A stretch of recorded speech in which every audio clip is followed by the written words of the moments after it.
ജെയ് 2026 January 22 shift 2-ലെ രണ്ടാമത്തെ question ആണ് നമ്മൾ നോക്കുന്നത്. നമുക്ക് ക്വസ്റ്റ്യനിലേക്ക് പോകാം.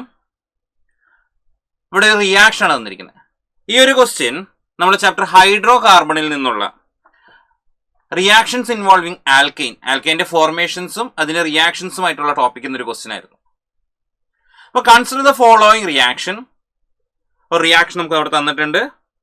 ആൻഡ് വൈ എന്ന് പറഞ്ഞൊരു പ്രൊഡക്റ്റ് ഉണ്ടായിട്ടുണ്ട്. The product Y formed is, ഉണ്ടായ വൈ എന്തായിരുന്നു എന്നാണ് നിങ്ങളോട് ചോദിച്ചിരിക്കുന്നത്. അപ്പൊ നമുക്ക് റിയാക്ഷൻ ഒന്ന് നോക്കാം. റിയാക്ഷനിൽ ഇവിടെ നമുക്കൊരു ബി ആർ ഉണ്ട്, ഇവിടെ നമുക്കൊരു ബി ആർ ഉണ്ട്. സോ സിമിലർലി ഇവിടെ നമുക്കൊരു ഹൈഡ്രജൻ ഉണ്ടാവും, ഇവിടെ നമുക്കൊരു ഹൈഡ്രജൻ ഉണ്ടാവും. ഇതിനെ ഞാൻ ആക്ച്വലി NaNH2 എന്ന് പറയുന്ന ഒരു സ്ട്രോങ് ബേസുമായിട്ട് റിയാക്ട് ചെയ്യിക്കുകയാണ്. അങ്ങനെ നിങ്ങൾക്കറിയാം E2 എലിമിനേഷൻ ആണ് നടക്കുക. അപ്പോൾ HBr എലിമിനേറ്റ് ആവും. അപ്പോൾ ഇത് 2 തവണ HBrനെ എലിമിനേറ്റ് ചെയ്ത് കഴിഞ്ഞാൽ നിങ്ങൾക്ക് ഇവിടെ കിട്ടാൻ പോകുന്നത്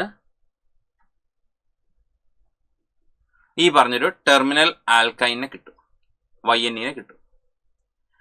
ഇനി ഇതിലേക്ക് ഞാൻ അടുത്തൊരു NaNH2 ആഡ് ചെയ്യുന്നു. I am going to add again NaNH2. അങ്ങനെ ആഡ് ചെയ്ത് കഴിഞ്ഞാൽ എനിക്ക് എന്ത് കിട്ടും? ഇവിടെ C- Na+ എന്ന് പറഞ്ഞ ഫോർമാറ്റ് വരും. ഇനി ഇതിലേക്ക് ഞാൻ ആഡ് ചെയ്യുന്നത് എന്തിനാ മക്കളെ? ഞാനൊരു ബ്രോമൈഡിനെ, ആൽക്കൈൽ ബ്രോമൈഡിനെ ആഡ് ചെയ്യാണ്.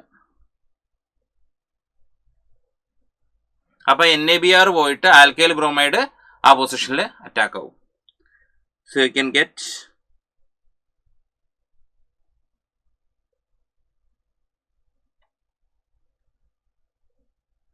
ഇങ്ങനെ ഒരു പ്രൊഡക്റ്റ് ആണ് നിങ്ങൾക്ക് ഫൈനലി എത്തുക.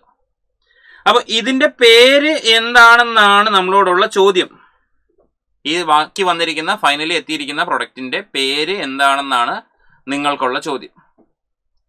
നമുക്ക് നമ്പർ ചെയ്യാം. 1 ഇവിടെ വരും, 2 ഇവിടെ വരും, 3 ഇവിടെ വരും, 4 ഇവിടെ വരും, 5 ഇവിടെ വരും, 6 ഇവിടെ വരും. അപ്പൊ ഹെക്സൈൻ ആണ്.